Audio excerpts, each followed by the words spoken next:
Empires don't rise or fall because of a single war, a bad ruler, or a dramatic turning point. Those moments matter, but they are almost never the root cause. What actually determines whether an empire survives is something far less visible and far less emotional: how it pays for power. Power is expensive. Armies need wages. Administrations need salaries. Roads, ports, food systems, and internal stability all require constant funding. Every empire in history, no matter its culture, religion, or ideology, faced the same underlying problem. How do you pay for everything without destroying the economy that supports it? The methods change across centuries, but the logic does not. To understand modern money systems, central banks, government debt, inflation, and monetary policy, you don't need conspiracy theories. You need history. Because modern systems didn't appear out of nowhere. They evolved from the same pressures that shaped ancient empires. One of the biggest misunderstandings about money is the belief that it's defined by what it's made of: gold, silver, paper, or digital numbers on a screen. In reality, money is not a substance. Money is trust. Trust that what you're paid today will still buy something tomorrow. Trust that others will accept it. Trust that the system behind it will continue to function. Economists call this monetary legitimacy. All that means is that people believe in the system strongly enough to keep using it. When that trust exists, money circulates, trade expands, and economies grow more productive. When trust breaks, money doesn't slowly weaken. It collapses. History shows this repeatedly. When people lose confidence in a currency, they don't debate policy, they abandon it. Ancient Rome understood this, even if it didn't use modern terminology. Rome didn't conquer the world with gold alone. It conquered with taxation, borrowing, and currency control. Early Rome relied on taxes and war spoils. As the empire expanded, costs exploded. Standing armies, frontier defenses, public works, and grain distributions required continuous funding.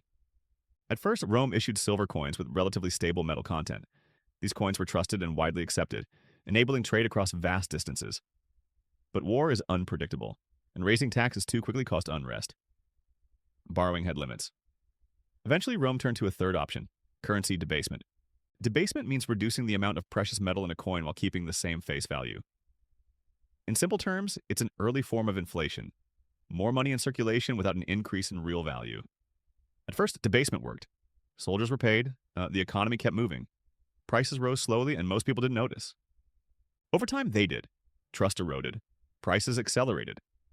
By the 3rd century, Roman coins contained only a fraction of their original silver content. Economic instability followed. Rome didn't fall because of debasement alone, but debasement weakened the foundation that supported everything else.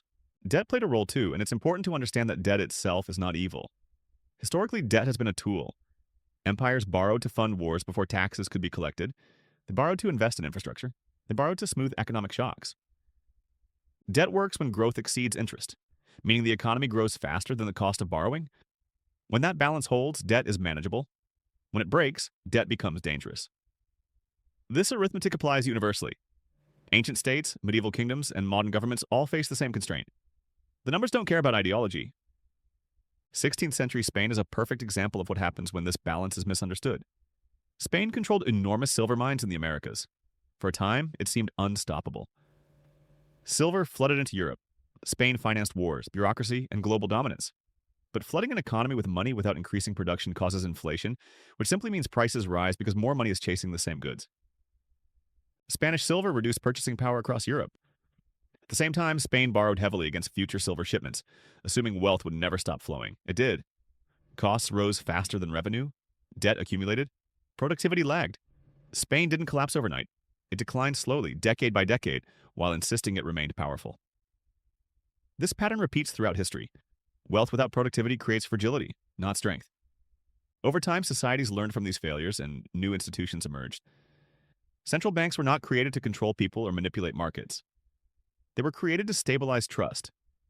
Their core functions are simple: manage inflation, support government borrowing, and act as a lender of last resort. A lender of last resort simply means providing emergency liquidity when financial systems are at risk of freezing. Without this function, modern economies experience sudden collapses. With it, crises become slower, quieter, and more controlled. Central banks don't eliminate economic cycles, they smooth them. This is why modern crises look different from ancient collapses. The pain is spread over time instead of concentrated in a single moment.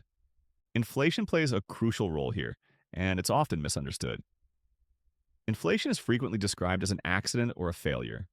Historically, it has more often been a policy choice. Inflation reduces the real value of debt. It allows governments to fund obligations without raising taxes directly.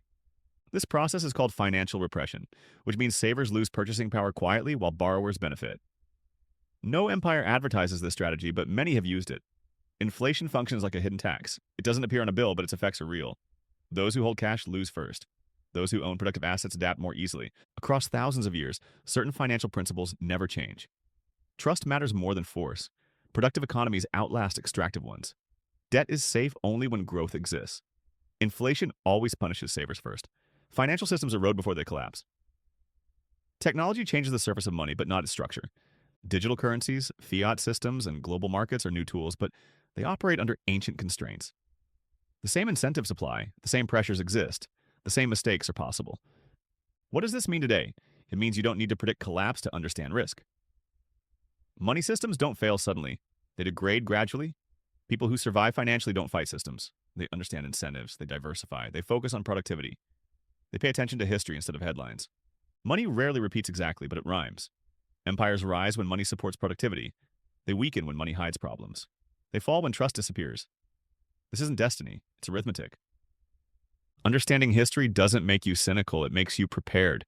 Because the rules of money were written long before modern markets, and they still apply today.